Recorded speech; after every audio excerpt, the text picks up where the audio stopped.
Estamos hablando con Luis Ramírez, psicólogo, y estabas diciendo, Paí, esa nueva generación que cree que darle al chico un teléfono celular que lo conecte con un mundo inexistente es lo que prevalece en general. Sí, prevalece y genera dificultades en el mediano. En el corto plazo funciona, ¿sí?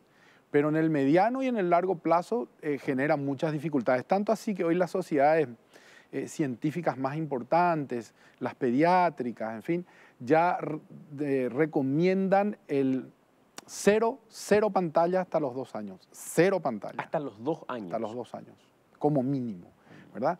Entonces, evidentemente, cuando hablábamos de lo que es esa capacidad de intimar, esa capacidad de ser humano, esa capacidad de emocionarme con el otro, no se hace a través de la virtualidad.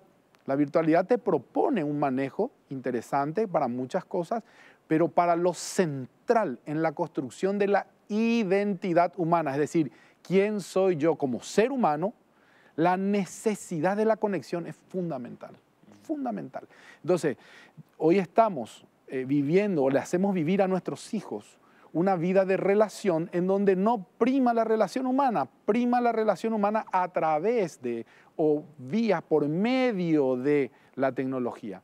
Entonces eso evidentemente cuando nos toque procesar cuestiones humanas que son centrales para el desarrollo, como por ejemplo construir una pareja, construir una familia o funcionar bien en el trabajo o estudiar, ser un estudiante equilibrado, no tenemos el ejercicio, no tenemos los elementos, no tenemos las herramientas para trabajar nuestro mundo interior.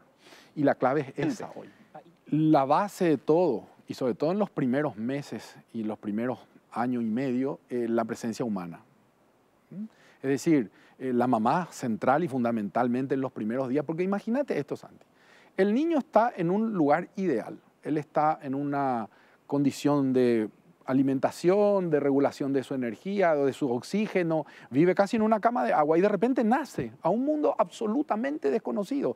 No, sí, tiene que llorar para poder mamar, tiene que regular toda su vida a través de sus sentidos y su regulación corporal. Son días muy duros para que no esté ausente ese ejercicio de vínculo humano, la ternura, el cariño, el cuidado, el toque, el tacto, en fin, y cómo le vamos a ese niño recibiendo y acogiendo en este mundo. Es fundamental. Eso no se puede dejar de hacer. Eso no pueden estar ausentes los padres más. Yo suelo conversar con algunas madres que dicen, uy, se arrepiente, tuve que dejar de trabajar. Y digo, no, la mejor inversión de tu vida. La mejor inversión, tu hijo te va a agradecer profundamente porque sus primeros años en este mundo los va a vivir de la mano del amor, de la ternura, del cariño. Y qué mejor constructor de una identidad emocional que eso.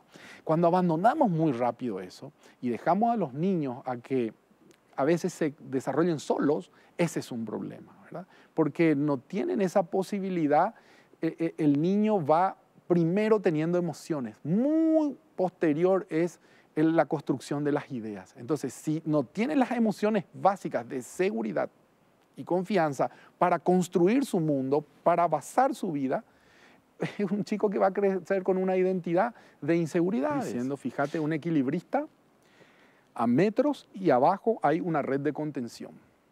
Eso es lo que tenemos que generar para nuestros hijos, la red de contención. El maestro es una de las más grandes, bellas y lindas redes de contención para un niño.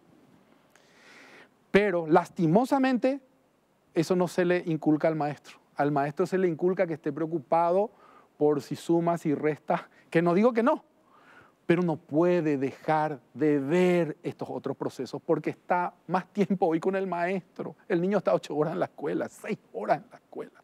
El maestro tiene la radiografía de ese niño en distintos movimientos, en cuando estudia sociales, cuando estudia matemáticas, cuando hace castellano, cuando está en el recreo, cuando come. Tiene la fotografía real de ese niño, a veces por encima de la madre que nunca lo ve comer.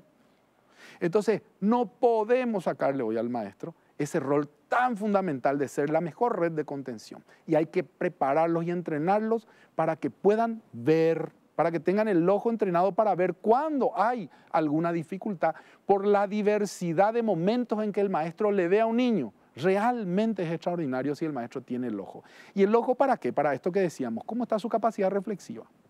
Y este es un problema nacional. Una sociedad que reflexiona poco es una sociedad que toma decisiones impulsivas. Entonces, ¿cómo está su desarrollo emocional? El desarrollo emocional en su etapa, 3 etapas. La autorregulación, es decir, se autorregula. Autoconciencia, es decir, es consciente de cómo le pasa las cosas con otro. Y la autonomía, tiene un esquema, tiene una idea y es capaz de llevarlo a la práctica. 3 cositas que tiene que observar. Y cuando ves alguna dificultad que generalmente ya vemos en la autorregulación en los primeros 8 años, el niño no se autorregula. Entonces no se puede quedar quieto, no se puede quedar sentado, no puede comer quieto, tiene que comer caminando, o sea, hay tantos elementos para ver su falta de autorregulación. Se tira sobre la mesa, se mueve mientras está escribiendo. Es decir, hay una serie de elementos que el maestro puede ver en esa vinculación que hay entre emoción y cuerpo que ya muestran la capacidad de autorregulación. Pero también hay que trabajar desde un desarrollo emocional diferente, distinto. Y hay mucha complejidad para llegar finalmente a un suicidio, a sacarse la vida. No es un acto sencillo que dependa de una sola cosa, sino de una complejidad. Pero toda la sociedad confunde lo que estás diciendo, Santi. Confunde la rigurosidad, confunde la imposición arbitraria de la autoridad sin sentido con la exigencia natural de la vida. Yo no digo que una universidad no tenga que ser exigente, la vida es exigente, pero tiene su exigencia dentro de un ámbito que tiene un manejo, un control. Cuando esa exigencia es puesta con una autoridad desmedida, descontrolada y que no conduce a ningún fin más que a la idea de algún profesor que cree que generando miedo o que generando burla en los alumnos va a producir mejor aprendizaje, eso no es cierto, eso no funciona así, eso no existe. Viene de una época en la que algunos nos formamos que se llamaba la escuela del dolor y para todo era así. Si vos jugabas al fútbol, al básquetbol, el profesor te entrenaba diciéndote cosas malas. Para que seas fuerte. Para que seas fuerte, para que sea...